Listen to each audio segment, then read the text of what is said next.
Hello, everyone, and welcome to Shaper Sessions. My name is Jake, And I'm Russ.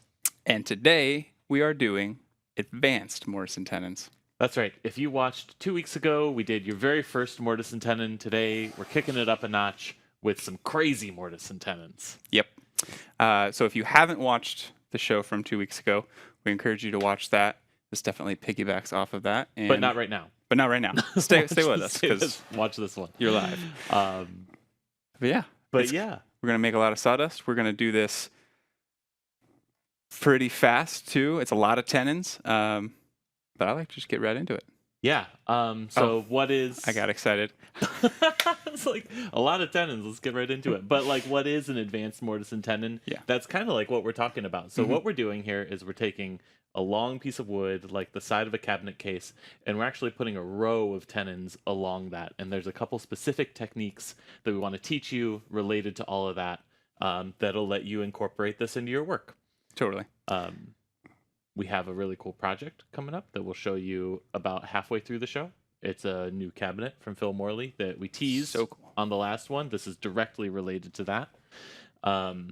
And then, of course, I know we're so excited to get started, but there's all this like beginning of the show stuff, you know? Well, I was off for a bit. I totally forgot. I was like, we just start cutting. We got to tell people to ask the questions. Yes. Okay, so ask the questions, everybody. We got the chat going on the bottom or at the side of your screen, depending on how you're watching this.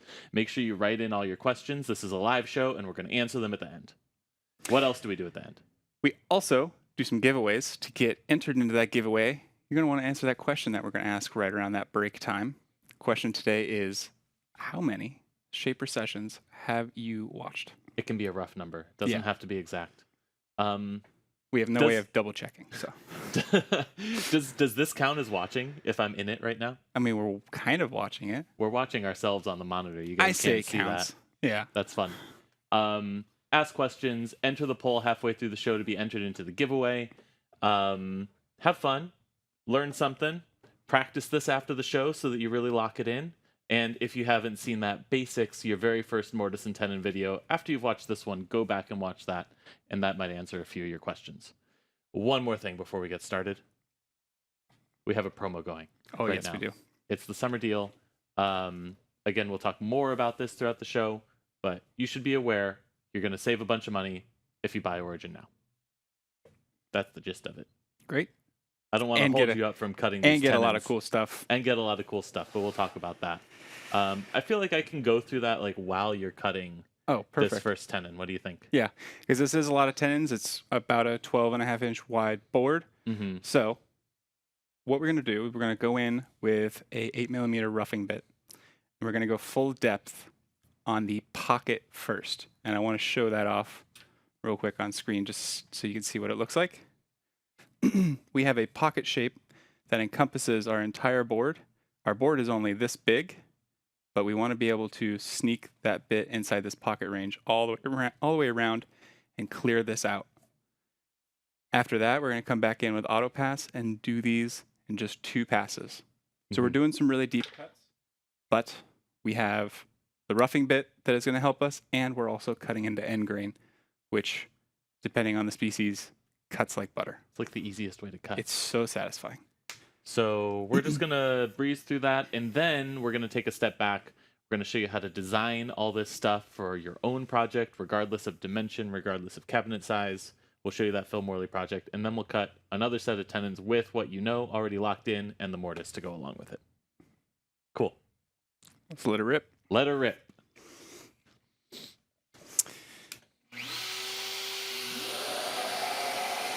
All right. Here we go. We're cutting our first set of tenons here with Shaper Origin. Jake is going to go ahead and pocket this out first. The way that pocketing works, if you go back to the screen there for me, please, Goose, is that Jake is going to be working in this kind of cross-hatched area. Inside that cross-hatched area, it's going to prevent that router bit from going over the edge. But inside the cross-hatched area, it's going to act just like a standard plunge router. It's going to keep locked in, and Jake can move the router around however he chooses. The cool thing that we're showing you during this show is how we've designed this file so that you don't accidentally cut into those tenons while you're doing this pocket. There's a little bit of shapeshifter magic that we've done in studio to work through that. And we're also going to show you how I designed this with multiple parts at this cool kind of asymmetric but also even spacing. It's kind of got a little rhythm to it. It's got a couple of bits at the end and then a pair of tenons spaced evenly 4 or 5 times throughout the side of this case. So that's going to be really fun. While Jake's cutting, let's talk about this summer deal. What's going on? Save over $600, I believe, when you buy Origin and everything that goes along with it. We've got a $150 system discount when you bundle Origin with workstation and plate. We've got 2 free premium project plans that are going to help you get started with Origin. That's on top of the other free premium project plans that we already have for everybody.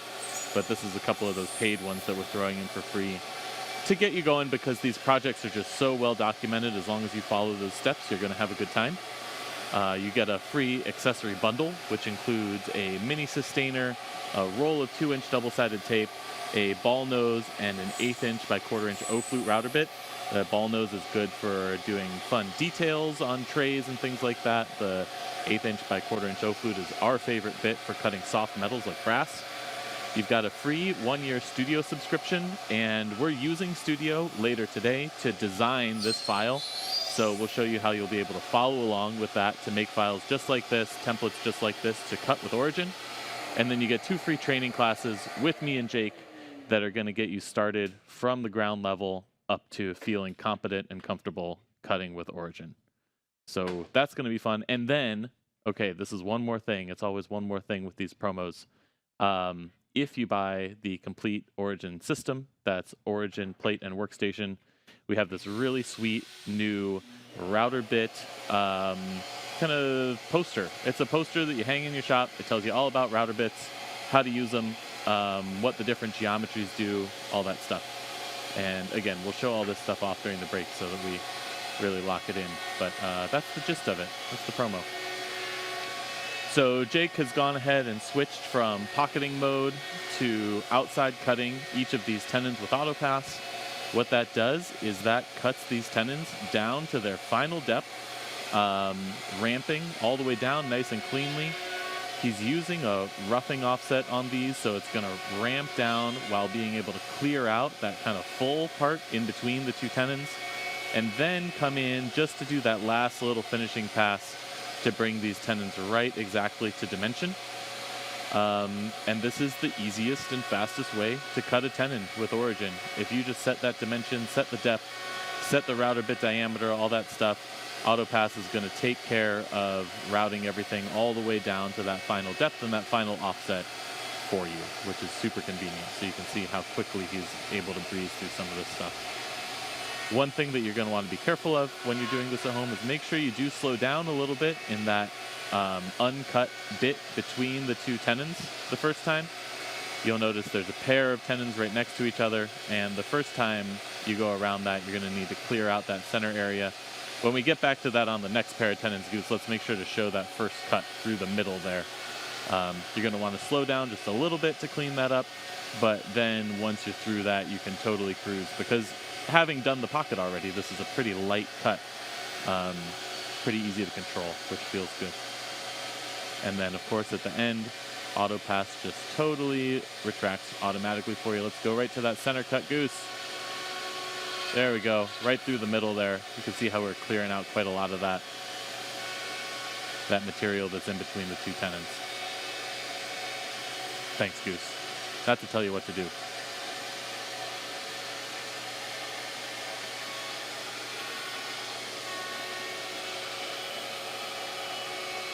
When you see the blue cut symbol in that lighter tone, that's when Origin is plunging between passes, and then when the color changes, that's when you're totally locked into that next step.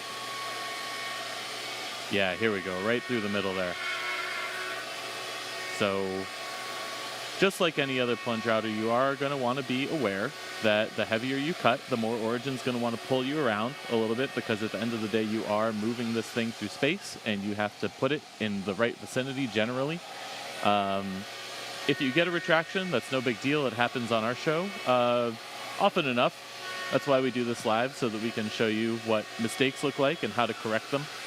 But if you get a retraction, no big deal. That's part of the point of Origin, is that it saves you from messing up your work too bad. If you go off the line, then it'll just pull that bit out of the way and prevent you from cutting unfixably into your work. As opposed to your standard plunge router, which you know it can just like rip all the way across your workshop if you let it go. Yeah, look at that.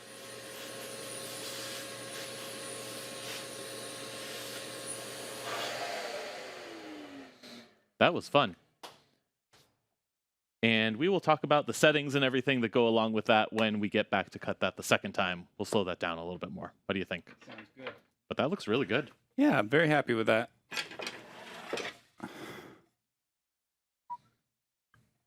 Is that the right angle? There we go. Yeah, there we go. Yeah, let's bring that back a bit. Nice. We got a new wall camera today. That's fun. So you can kind of see that design now. Evenly spaced, but pairs of tenons. And then we've got single ones on each end. Pretty fun. What are we marking here? I'm marking my reference faces. Because in our cabinet design, we know exactly which edge we need to be the back of the cabinet, and we know which face we want to be the exposed face on the outside. So I'm just going to make sure that I keep that consistent. Cool. There we go.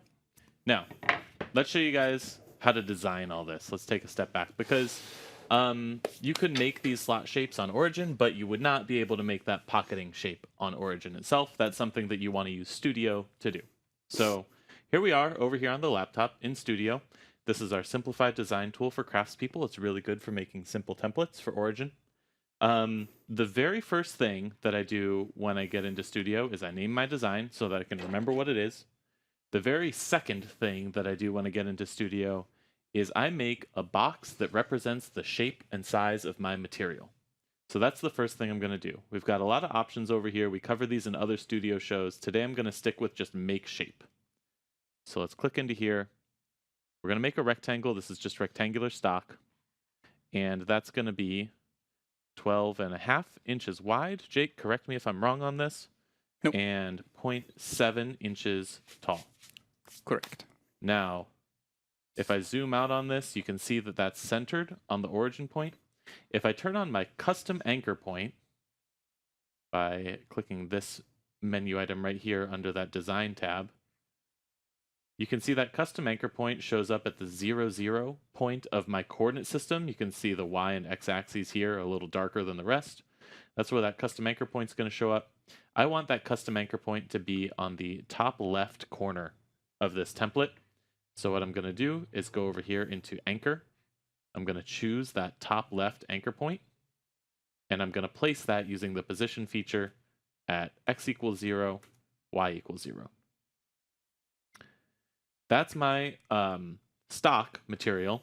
Before I make anything else, I'm also going to go into plan mode and just change this from an outside cut to a guide line. And guide lines by default are not cuttable on Origin. You could change them at any time to any other cut type, but I'm going to change this to a guideline because it's just a guide. It just lets me know that I've lined myself up with my material correctly. Okay, you can always press this button here to recenter your zoom to selection. That's reasonably new, so that's a fun one. Now, the next thing that I'm going to do is design these tenons. And follow along with me. This is going to make more sense the farther along I get, and you might just want to practice this at home a couple of times. But what I'm going to do is I'm going to make a little subunit of tenons. I'm going to make a little guide box around these tenons so that I can space them evenly using the snap feature. Nice. And then I'm going to delete the shapes that I don't need, the guide shapes, and I'm going to use Shapeshifter just to make the tenons. What do you think? Great. All right, let's get back in over here. I want 4 sets of tenons in here total and 1 on each end. So what I'm going to do is go over here into make shape, and I'm going to make a rectangle that is the size of this whole box here, divided by 5. So that's 4 whole pairs and a half pair on each side. And what's really cool about this is I don't need to bust out my calculator. I can do this math right in Studio. I'm going to say 12.5 divided by 5. There we go. And you don't need to do this, but just so that it's a little easier, I'm going to make the height match 0.7. Nice. So I've got this shape here. Now to get a pair of tenons centered in this, I'm going to drag this over to the origin point here because I want to be able to position these tenons inside this box relative to that 0, 0 point. And let's draw those tenons. I'm going to go back into make shape. For those, I'm going to use a rounded rectangle. And I want the width on this to be, let's say 0.375, and the height to be 0.625, just a little bit shallower than that 0.7 inches that our stock is. Now I can drag this around. It's going to snap to the center in the Y direction. In the X direction, I do need to tell it where I want it to be. Let's say, let's put this at 0.375, negative 0.375 also. I want 2 of these. I want them mirrored. I can duplicate this tenon just by hitting the duplicate button. So there we go. I've got 2 of them. I'm going to put that also at y equals 0. And I'm going to put this one at positive 0.375. Okay, so I've got this little shape that's got a guide box around it and 2 tenons. The next step is to select all 3 of those. You can do that by holding the shift button down. See that little plus button picks up. Or if you're on your tablet, you can use the ways that we've taught you to multi-select, which could be click and drag. But I'm going to select all 3 of those. And now I can drag this around. And the cool thing about this is I can drag it around. I can duplicate all 3 of these at once. And they're going to snap to each other on this design space. So the very first one I'm going to do is this last tenon on the end. Duplicate all 3. Bring that over like this. That's all snapping together. Okay. Duplicate. Snap. Duplicate. And snap. There we go. And duplicate. And snap. And the last one. Duplicate. And, whoop, lost it. There we go. And snap. That looks pretty good. Awesome. Snapped right in place. I got some extra stuff on here now. I'm going to delete my extra stuff. I'm going to do that same shift key trick. I'm going to hold shift and click. And I'm just going to grab these rectangles. And this last little tenon over here. Delete, trash can down here. There it is. Look at that. Now we got one more thing to add, which is that pocketing bounding box. Because to pocket, I want to be able to go over the edge of this so that I can get around the sides of these tenons. And Jake, you said that you added a 1/2 inch of clearance all the way around this to get this to work best with the 8mm router bit. Exactly. With that pocketing offset. Okay, so I'm going to make another shape. That's going to be a rectangle. That's going to be 12.5 plus 1. Okay, this is easy math. Plus 0.5 plus 0.5, 13.5. And 0.7 plus 1. There we go. With this, you could snap it to the center. I mean, sure, why make it more complicated than that? We can totally do that. The other thing that you could do is use this top left anchor point. This should be at positive 0.5 in the Y direction and minus 0.5 in the X direction. Let's check on that. Yeah, looks good. There we go. Okay, now, time to shapeshift. Shapeshift. And let's show you why. Why shapeshift? Yeah. Right? Good point. Okay, why shapeshift? Because we don't want our pocket to obliterate these tenons here. So if we go into plan mode, let's turn this outside rectangle into a pocket. See how that pocket covers those tenons here? If we go to review mode, it's just totally cut all that stuff away. That's what review mode's for, is to check this kind of thing. That's not what we want. We want to subtract these tenons from this rectangle shape. And the way that we do that is with shapeshifter. So to use that, I'm going to select both this bounding box and all my tenons at the same time. Again, I'm holding shift down here.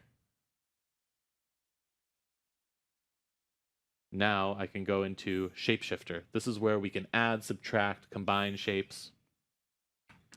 The shape that I want to make a pocket is the rectangle minus the tenons. And to get that, all I need to do is click this rectangle minus the tenons shape. I am going to keep existing shapes, and I'll show you why for that. But just trust me on this for now. And let's go ahead and make that shape. Now, I added one new shape to the top of everything that I have going on here. So all of these individual little tenons still exist. That new pocket is there. The other thing that exists is this overall bounding box. So I'm going to go ahead and delete that. And you can see the difference between these two. This is the one that has the tenons excluded. If I click again, it's going to say here, this is the one with the tenons still included. You can go ahead and delete that. And you might think that we're done, but I have one more trick to show you. And that is because we want, when we're using this for a tenon file, to make all of these tenon shapes outside cuts. When we're doing that as a mortise, we want all these to be inside cuts. What I'm going to do is I'm going to group these all together with Shapeshifter so that when you change the cut type on one of them in Origin, it changes the cut type on all of them. Great. Cool. So back over here. Again, this is just shift and click. If you click on something accidentally that you're not sure that you want to keep, we do have a selection manager that we covered in a recent studio show. It's very helpful to be able to use. I'm going to take all of those. These are individual shapes right now, so I have 10 shapes selected. I'm going to go into Shapeshifter. I'm going to select all, and I'm going to turn these into one single shape without keeping the pre-existing shape. So it's going to convert these all into just one. Okay? Now we can go into plan and plan this out. We have the guide already set from before. I'm going to change this to a pocket and cut. So let's look at that. That looks exactly right. I'm going to change all of these. This isn't exactly doing what I expected it to. We might have to report this, Jakey. But you can always do this shift and click. It should group all of these together. We'll have this fixed in no time. We're always working on improving and tweaking this stuff. But I am going to change these all to outside cuts. I wonder if I didn't get rid of the 10 tenons. Maybe. I thought you did. Maybe. I thought I had, but maybe I hadn't. We're going to keep carrying on. Can go to review mode here and look at that. We've got these tenons. They're still the right size and the right shape and the right place. We've got a pocket around them. And this is ready to cut. This is already synced to Origin. I mean, we had this synced before the show. I just basically rebuilt the whole thing. But in case you're doing this at your shop, it's going to automatically synchronize to Origin. If you don't have Wi-Fi in your shop, all you need to do is download this, put it on a USB stick, and plug it into the router, and you're good to go. Nice. Cool. We're going to save that cut. Yes. For after the break. All right, fine. We're going to save that cut for after the break because we have a lot to talk about. Dude, we have a lot going on. Already covered the promo. Let's look at that one more time here on the computer just because I didn't get to show that off. This is all that stuff, okay? $150 system discount, 2 free project plans, 1 year of Shaper Studio, which we just used, 2 free training classes, accessory package including mini-cis with customizable foam insert, 2-inch roll of double-sided tape, a 1/4-inch ball nose router bit, and an 1/8 by 1/4 O-flute router bit, which we love for soft metals. And the date is on here somewhere. I should have looked up the date beforehand. Sorry, guys. It goes till... We'll think about that. We'll get back to you on that one. Ted, if you know the date, please drop that one in the chat. Thanks. Sorry, everybody. But I do want to show off this router bit poster. That's a very cool thing. Router bit reference chart. We had these going with our accessory sale also. So if you missed that there, or, if you didn't have an Origin, which was like, then why would you buy accessories at that time? You've got an opportunity to get this during our summer deal also. If you order the complete Origin system during our summer deal, we're going to throw in this router bits and cutting principles reference chart, which is literally this big. It's so cool. I haven't gotten ours framed yet. I think we need one right here. It's going to go right there. People are going to be distracted. They're just going to be reading the reference chart. All right, I've got one more thing to talk about, nuts and bolts Shaper stuff. We've got a new program that we just launched, which is our trade-in deal. And this is super cool because I care about sustainability. A lot of us here do. And this is a way that we can make tools that have an end of life eventually more sustainable. Our Gen 1s have been out for a long time. They're going to work for much longer than this. We're just trying to get ahead of the game on this one. Yeah. The deal is you can trade in your used Gen 1 for some shaper credit and use that toward the purchase of a Gen 2. So what does that mean? See pricing. The gist of it is that if you trade in any Origin, you're going to have a range between $500 and $900. $900 pristine condition, or not pristine, used but loved. It doesn't have to be spotless. $700 loved but worn. If you're missing your sustainer, for example, you're going to be in this bucket. Or if your Origin just doesn't even work at all, this is the coolest thing. We are still going to give you $500 to send it back to us so that we can recycle it responsibly. Yeah. Almost all of these are going to be refurbished, and they're going to be sold through our reconditioned program, reconditioned Gen 1 Origins. But if there's like an absolutely desperate case out there that can't be fixed, we're committed to recycling all of these Origins sustainably, which I think is really cool. Yeah, it is very, very cool. And as you can see, it doesn't matter if it's covered in stickers. We're going to take care of it. We'll clean it up. We'll clean it up. That's right. I kind of forgot to bring up the poll question. So let's go ahead and do that. Remember, this is how you enter that giveaway. So please answer the poll question. Just how many sessions have you watched? We're curious. And while that's up, let's go ahead and show off what we're even talking about during the show, because we just cut these tenons. But this is what I was working on 2 weeks ago. This was the reason that we started doing this mortise and tenon show in the first place, was because I thought, man, this mortise and tenon thing that Phil designed is just so cool. I'm going to roll it in here. This is a sweet, sweet, sweet record cabinet, wall hanging, but like waist-height wall hanging, by Phil Morley. Would you go ahead and just lift this up onto the workstation there? Yeah, there we go. So this project is going to have full plans, but like check out the tenons. You won't need to design these on your own, but go ahead and check out the sweet tenons on that. That's where this pattern was inspired by. Sweet through tenons, really cool features. We've got this curved, you can barely tell, but it's a curved fluted door. Really cool little details like this little closure strip, cool little turn handle, and your record player and amp sit on top. Your vinyl itself goes in the box. It's a beautiful project, and I learned a ton building it. I think you're going to learn a ton too. Absolutely. I still need to put the door stops in it. That's the last thing. Those curved doors, especially when we first looked at it, we're all scratching our heads. Can you help me lift this back over? Thanks to the very crisp, clear plans, it was quite easy to do. Mm-hmm. And it's like something bizarre, like a 90.7 degree angle. 90.6. 90.6. But over a couple of different pieces, that creates a really nice gradual curve. Mm-hmm. And then the flutes on that, too. A couple different ways to do that. That was a lot of fun. The other thing that we have coming up, there's a lot in the works right now. We have another season of our masterclasses coming out, our online masterclasses, not to be confused with Masterclass Live. The next one coming out soon is from Sayosi Designs. They do some really, really beautiful furniture, and you're definitely going to want to watch that. That's coming out probably around the end of this month. Is that right? Yeah. Something like that. Stay tuned. But in the meantime, I want to remind you all that we have this awesome online woodworking masterclass series. If you have a Shaper account, these are all available to you. If you don't have a Shaper account, you can sign up to see these just by entering your email address. And we've got some incredible, incredible instructors. We've got an hour with Daryl Peart. We've got an hour with Caleb James.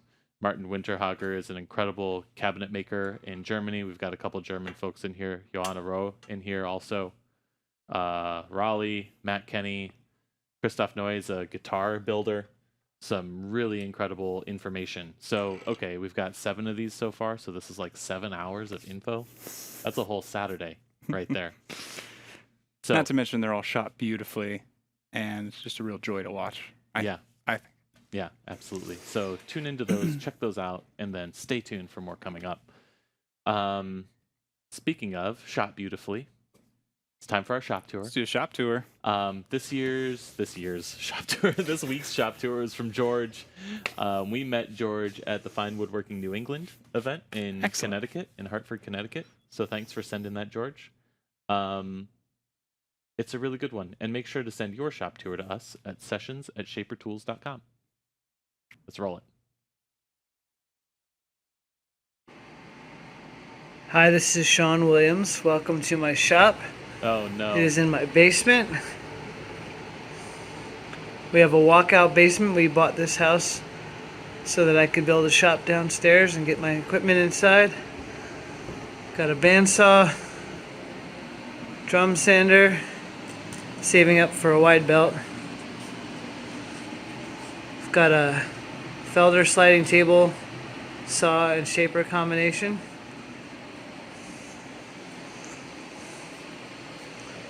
Miter station,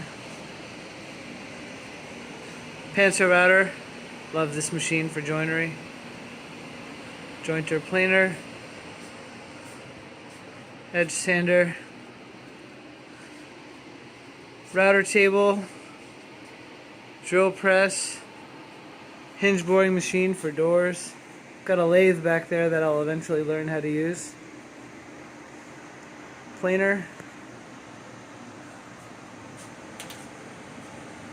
I've made these stools for doing installation work. I can clamp to them and stack them.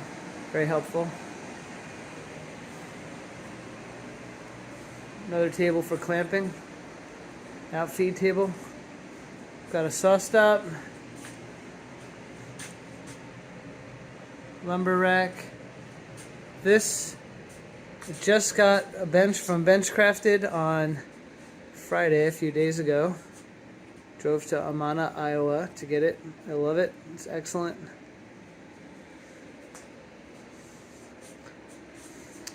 This is my assembly table. Got a vacuum press. Clamps. Batteries.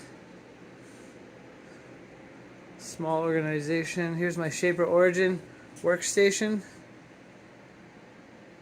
And this drawer holds all the router bits and stuff like that. Yep, dust collector, compressor. It's a small shop, but I can get a lot of cool stuff done. Thanks for watching.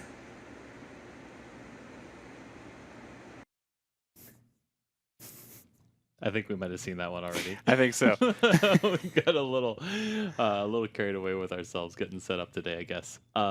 George, we'll play your shop tour in 2 weeks. I'm sorry. Sorry, but George. That was a fun one. I love seeing that shop. And what a beautiful bench. Oh my gosh, beautiful! And learn how to use that lathe. All right, hope Yeah. by now you've already learned how to use that lathe.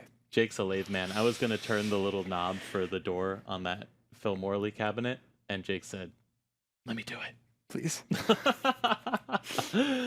Okay, so that's everything we wanted to cover. Let's go ahead and get back to cutting. Let's go ahead and set up the next tenon. Let's do it. Because every side of a case has a top and a bottom. So, as I did right before we stopped for studio, I marked the edge that was against my pins on my left-hand side over here, and I marked the face that was against the clamping face. So now what I'm going to do to keep all those reference faces the same is literally just spin it like that. Mm-hmm. Now I'm pressing against the right-hand pins, still having clamping against that same outside face. And you're going to need to make a new grid. And I will make a new important grid. part here. Exactly. Yeah. So if you're doing multiple of these sides, you would want to do all of the, I don't know, let's say all of the tops first or all of the bottoms first. Or you would want to do everything that aligns to the left-hand grid first and then follow up with everything that aligns with the right-hand grid second, so that you aren't remaking that grid over and over again. Or even better, you could save your workspaces. Oh, that's what I was thinking. It's a repeatable workspace. Again, we're going to, if you go back to that overhead for me, I just want to point out where it's going to be. Our grid is along this back edge, and it comes right here, so we could just use that same grid over and over again and update the image. If that, sometimes that makes me feel better. It does. It does make me feel better too. But for now, we're going to start from the top. I have my engraving bit in backwards so that I get a nice 1/4 inch solid round shank for my grid. And for something this wide, I especially like to spread out my touch points. Mm-hmm. From here, Yeah, the wider they are, the not that there's much error with this system, pretty accurate, but the wider they are, the any percentage error is greatly reduced. totally. And what it's drawing a perfectly straight line. Mm-hmm. So the more spread out they are, the more accurate that's going to be. Mm-hmm. There we go. Now we're going to hop back into import. I'm going to grab that same thing. What we're going to do is go into scale and just flip it. Yep. That flip button's pretty hidden in that little scale menu, but Yeah. it's good to know that it's in there. Drop that on 0, 0. We're ready to go. Cool. And remind me what cutter you were using again for this, because you used two different ones to cut this project. So I did the pocket with the roughing bit, and I'll show that off. 8mm roughing. As wonderful and fast and aggressive as this bit is, it does leave behind a ridged surface. So it's not a finish cutter. It's meant for fast material removal. Mm-hmm. And it does a great job at that.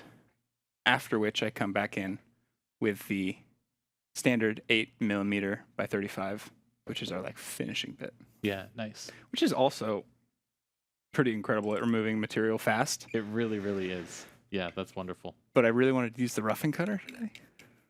Fun. Yeah, we don't use it that much because we don't remove that much material often. Yeah. But this is a really good use case, definitely.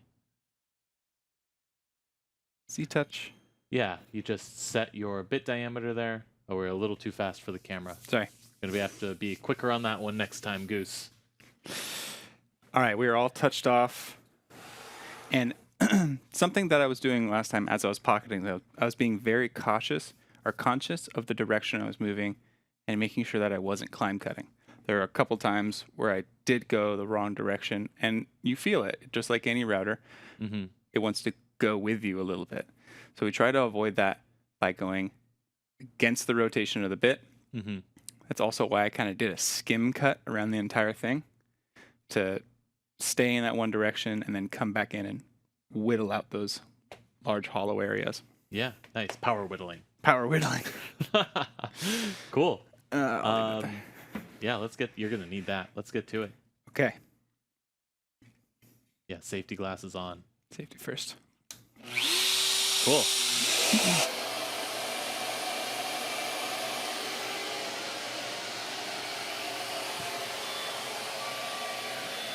All right, so as a reminder, what is climb cutting and what is conventional cutting? The router bit, if you're looking at it from this top-down view, like Jake is on Origin's screen, let's go back to the screen here for a second. That's going to be rotating as if it were moving clockwise.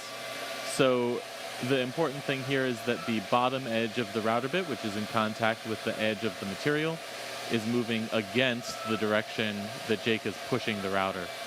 The router bit's trying to push the router off to the right. Jake is moving the router off to the left. And so that's conventional cutting. It's a lot more controllable when you get into what we call climb cutting, which is where the router bit is pulling you in the same direction that you're trying to move the router yourself. It can be a little more difficult to control. It can feel a lot easier, frankly, because you're not working against the movement of that router bit. But it can feel a lot more difficult to control as well, because when you're pushing the same direction that the router bit's trying to push you, it can be kind of easy for that router to run away from you. And we don't want that. So only expert mode only, I would say, climb cutting. Try to conventional cut if you're ever in doubt. And part of the benefit of that skim pass around the outside is also to help prevent any tear out or blowout. So the closer you are to kind of tangentially cutting across the edge of that material as you are conventional cutting, the less likely any blowout is to occur. The other thing is always have a nice sharp bit when you're doing something like this, because that sharp bit will slice through those wood fibers much more cleanly and will also help you from getting any tear out or blowout. We don't use the spoil boards on Workstation that much anymore. You, of course, always still have the option to. Sometimes what I like to do is I put a little bit of blue tape around my work, and that can help. Leaving that space is definitely better for TV. And it feels a little bit better in use too, for me. We are swapping out for that 8mm finishing bit now. Don't need to change the diameter, but do need to make sure that we Z-touch. And Jake's going to go ahead and Z-touch just on that work surface. Origin automatically brings that router bit down to probe against the material so that it can know how deep to cut. And on this, I don't think I neglected to set a depth in the studio file for this, but we're using a 0.73 inch depth on this. That's because our case material is 0.72 inches thick, and just that extra hundredth of an inch will make it so much easier to finish this cabinet, because it's a much bigger hassle to bring down the face of the entire top of the case to match a short tenon than it is to pare back the end of a slightly long tenon just a little bit. So we always default to paring back the end of that tenon just a little bit and making those tenons slightly on the long side. Way easier to finish that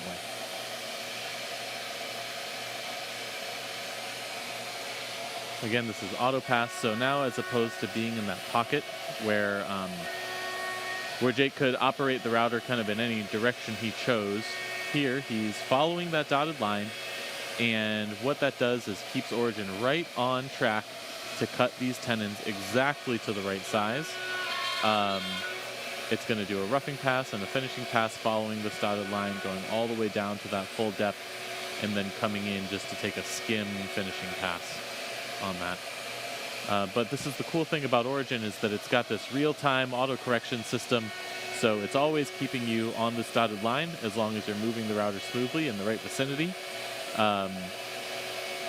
And if you stray too far from that line, for example, I feel like we should go ahead and do one of these on purpose too. Get a little retraction action, like what happens if we make a mistake, Oops.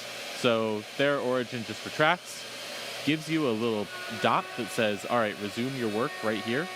And Jake is just right back in action on this.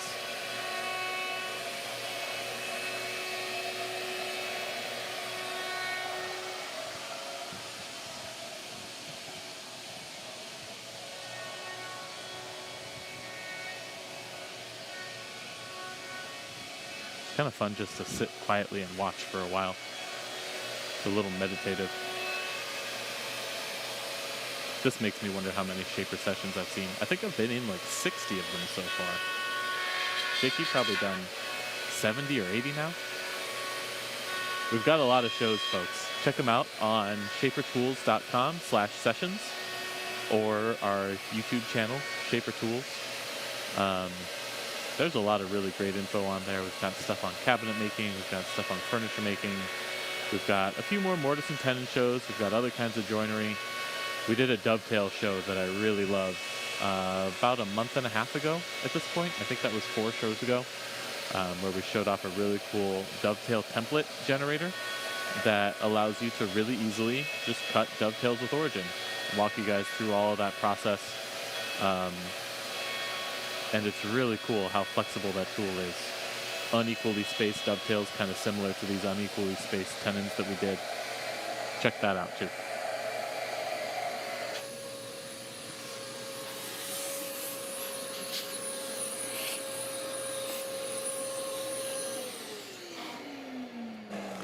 All right. Sweet. There you go. How long did that take? Not that long. 5 minutes tops. Something like that. I don't know. We're gonna have to time check that after the show. You wanna bet a Snickers on it? Are you saying over 5? I'm saying 5 on the dot. Whoever's closest wins. Okay, I'm gonna say 3. You're gonna say 3? Oh, yeah. You think it was less than 4 minutes?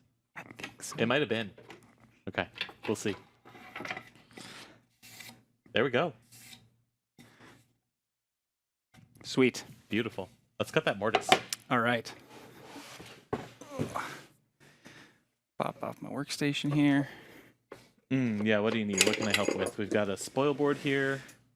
I'm gonna start putting, I guess, attaching that with some double-sided tape. I'm gonna put some tape on this. I think that's what you were about to ask me for. No, this is a little bit thinner, isn't it? Well, yeah, so the tape's going to be just on this piece. Yeah, and I was going to face Yeah, okay, let's do that. yonder. Nice. I'll take care of that.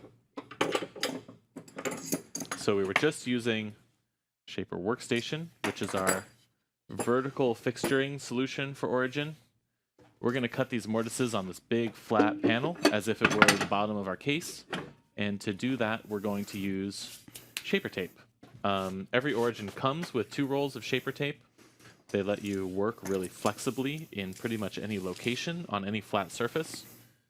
But we don't use it that much on this show because Workstation is just so much more convenient for, the kind of work that you do over and over again. Like mortise and tenons or box joints. Or even most mortises along with the tenons. We're using Shaper tape on this because it's an exceptionally large panel, though. And this obviously wouldn't fit in Workstation. Got some double-sided tape on this, too? Yes, please. Where is it? Should be right here. Thank you. And we're not cutting through this, so we don't need that much double-sided tape. I'll just put down. Yeah. So a line over here and a line on the other side. We are cutting through, though, right? Well, we're cutting through, but we're not cutting Yeah. anything. We're not cutting anything out of it. We're not cutting anything that we want to make sure, oh, this can't break free. Exactly. Probably don't even need this much, really. We tend to overdo it on this show. Just for safety's sake. I have underdone it enough and had things come loose on me live. It's not worth it.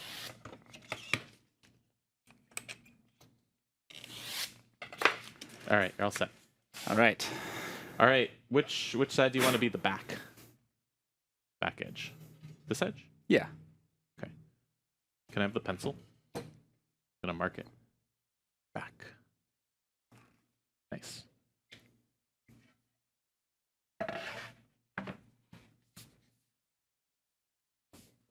Excellent. Because we want the back of this thing. Where'd it go? Tiny X. Oh, there it is. My thumb was over it. We want the back of this thing to line up with the back of the cabinet. The reason that we want the back to line up is because you did something interesting with the widths, kind of similar to what Phil did on his cabinet, which is that there's some overhang on this, right? So let's go ahead and show this on the Origin cam. I think that would be illustrative. We want this to line up with the back. The front is, you got that? The front is going to overhang a little bit, and we're going to have a little bit of an overhang on this end, too, over here. I think if we offset that by a 1/4 inch, it's pretty tasteful. 1/4 inch to this way. Bring the custom anchor in 1/4 inch from the edge. I like that. Yeah. And that's so that we can put a nice profile on this and kind of shape the... Yeah, little thumbnail profile on there. Yeah. Phil loves his thumbnail profiles. He does. I mean, it's great. He's got good thumbs. Solid thumbnail. We're going to start fresh again with a scan. I always like to start at the top left, work my way down, overlapping those passes.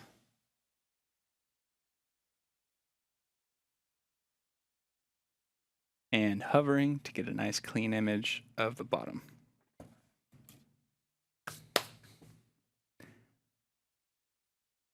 I have that. Nice. I have that 1/4 inch engraving bit in backwards again. Lowering it down. Oop, make sure that it knows it's a 1/4 inch. There we go. We're going to do one here on the bottom right. Bottom left. And this is the back of the cabinet, which we're aligning to. Nice. That's a beautiful grain in this cherry. I'm going to grab that same exact file. We're going to need to do a little flipping on this again. We'll definitely do some flipping. We're going to hit scale, go end over end, just so that custom anchor point is on the bottom. Drag it down.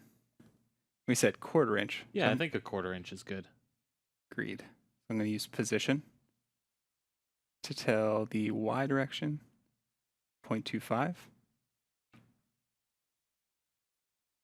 It feels right. And I'll snap this to the very back. Nice. Cool. Looks good, and you can still see with the guide line there where your wood is going to end up. Let's do a couple of things just to make sure I don't accidentally cut into that pocket. Change it to a guide. Mm-hmm. And then I'm just going to come through and each time change these from outside to inside. Yeah, I must not have hit OK on that shapeshift. I think that's what happened. Oh, you know what? Hmm. There is two There shapes. is two. Yeah. Oh, no. That's okay. Okay. Here's what I also love about that 8 Well, what millimeter. if you do the other one? Will that get all of them at once? You know Let's what I try mean? It. Let's try it.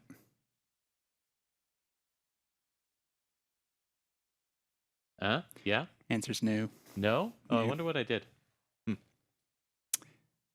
So this is, as you can see, just big enough to fit that 8 millimeter, Mm-hmm. but it doesn't give us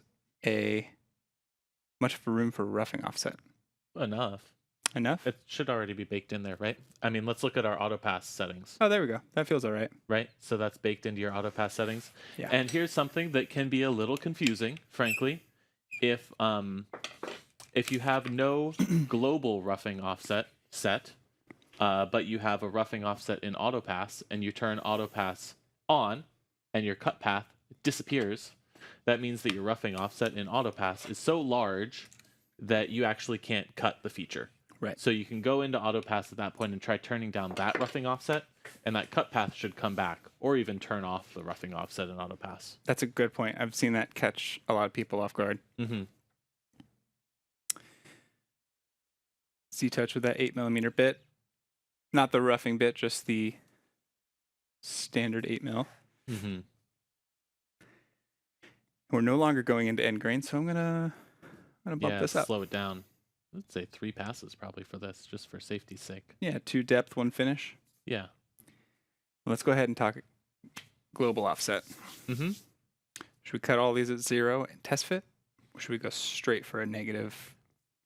There's a lot of them, so I'd go straight for a negative. That's what I was thinking too. There's a lot of them. And I think for TV, 3,000s, negative 3,000s. There it is. That should be pretty safe for a first pass. I'd say so. Maybe a little hammer time. Maybe.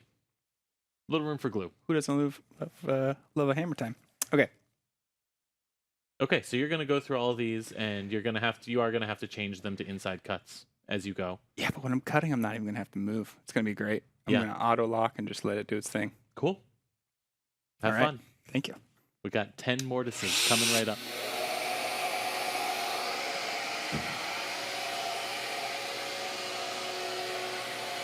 So this is cool. Jake mentioned auto lock here. So auto lock allows Origin to just move on its own at the auto speed that you set, and we can show that auto speed off in the settings menu at some point. But that auto speed is adjustable.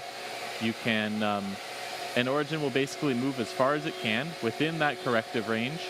Since the entire path basically is inside Origin's corrective range for this feature of this project, Origin can cut these without Jake having to move the router at all, which is really handy. So you can see it's staying still there, and the spindle is doing all the work.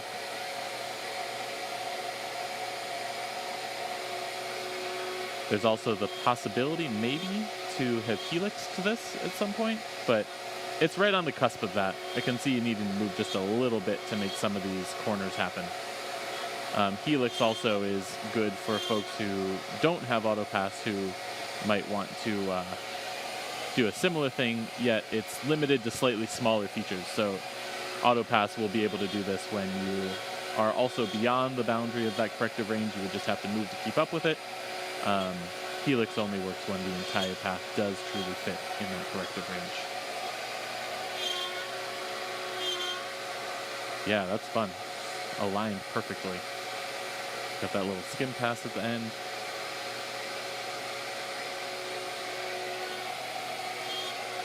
And again, autopass is doing that ramp down to that final depth, and then automatically also doing that final offset pass to get the finished dimension. Right there, you can see it come out and take that last little bit at the full depth.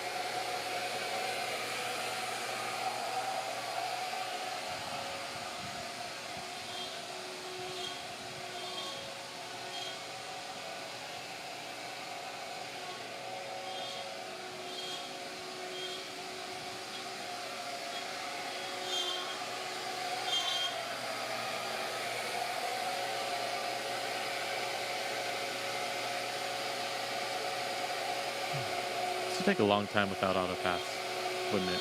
Jake's like nodding his head. You can't see him, but he's nodding his head.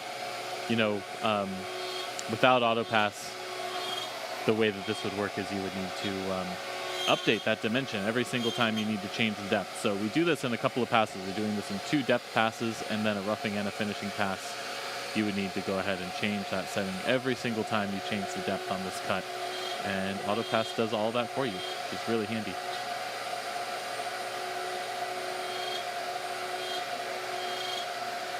Jake is, noted. He looked over at me with a little like, hey, check this out.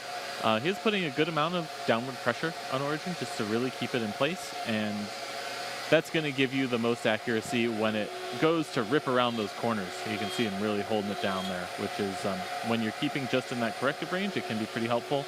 This is also a very extreme case, like the difference between cutting the sides of this profile to cutting the corners across the grain, from going along the grain to across the grain, can feel kind of drastic, that change in grain direction, so it gets a little heavier. So keeping that downward pressure is going to help keep everything nice and stable. But it's really ripping right through these.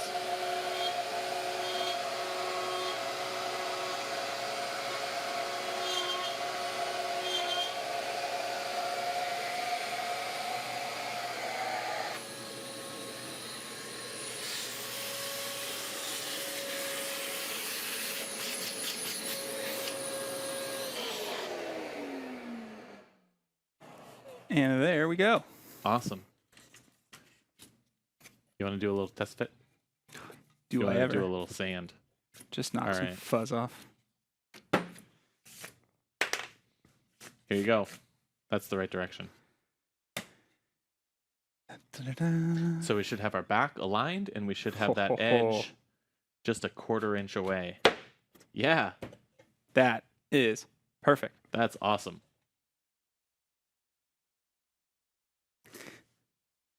Here, let's move this out of the way. We got too many cameras on this thing. Goose, when are you adding a 3rd camera? What are we looking for? Pry bar? Pry bar. Oh, take that back apart. I can pop it off and Oh, pop that off. Yeah, nice. show the through tenon. Yeah, there we go. Woo. Beautiful. Bingo. Nice. Love that. Yeah, if you bring that back a little bit, you could show that on the overhead cam. There you go. And there's And that. that's what you want. Those tenons are just proud, so you can come back in with your chisel and pare those flat. I am very happy with that. That's fun. It's just hanging out right there, too. Friction fit. Friction fit. So much surface for glue and a tasteful little detail, if you ask me, I think. Surface for glue, I think the thing that I like about this also is that it kind of helps keep that panel flat. Yeah. Because you have those tenons all the way down the length of it. Absolutely. Super strong. I mean, that cabinet isn't glued up yet, and we've been moving it around. We've been throwing it around the shop like it's Totally. like it is, which is cool. That's the show. Yeah. Thank you, everybody. Reminder, promo is happening now. Save $600 when you buy the Origin Complete System. Throwing a lot of good stuff in there, especially that router bit poster. Super fun. Super cool. Trade-in program. Your Gen 1 Origin is worth anywhere between $500 and $900, depending on the state that it's in. But basically, like, even if it's non-functional, still worth $500, which is cool. And I would love to see somebody who has worked their Origin hard enough for it to be non-functional. I don't think we're going to get any of those. Yeah. But I'm we'll curious to see if anyone's lost their sustainer. Mm-hmm. It seems That's an like- interesting one. Anyways, we're very excited to see them all come in. Yeah. Yeah. And I'm excited to see all these questions that we have. Let's get into it. That's my segue. All right. See y'all. See y'all who are watching this later. Join us live next time.